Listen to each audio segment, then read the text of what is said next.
Katotohanan sa buhay natin. Minsan, sa sobrang busy natin sa pagtatrabaho, nakakalimutan na natin mga musta sa mga magulang natin. Sa sobrang dami nating ginagawa araw-araw sa anak natin, sa pamilya natin, ang mga magulang natin, naghihintay lang yan para kamustahin natin at sabihin sa kanila kung okay lang ba sila.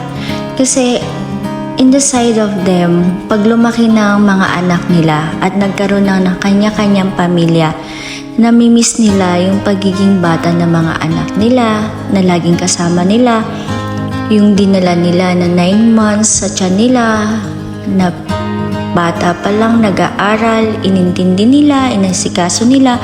Ngayon, pag nag-asawa na, masakit sa part ng magulang ang umalis na sa tabi nila yung mga anak nila. Pero hindi naman nila kayang bawalan yon, syempre. Kasi nga, buhay na nila yon. Part na talaga ng buhay ng mga anak nila na magkaroon ng sariling buhay pag nag-asawa. Ang masakit lang kasi once na may family na ang anak nila, minsan nakakalimutan na rin ng anak nilang maalala sila para kamustahin man lang. Kaya tayong mga anak, kahit na busy, kahit ano pang busy natin, wag natin kakalimutan kamustahin ang mga nanay natin, tatay natin, kasi wag natin hintayin na isang araw kung kailan wala na sila, saka natin maalalang kamustahin sila.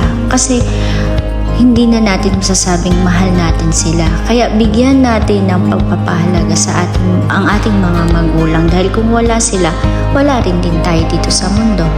Yun lamang po. Bye!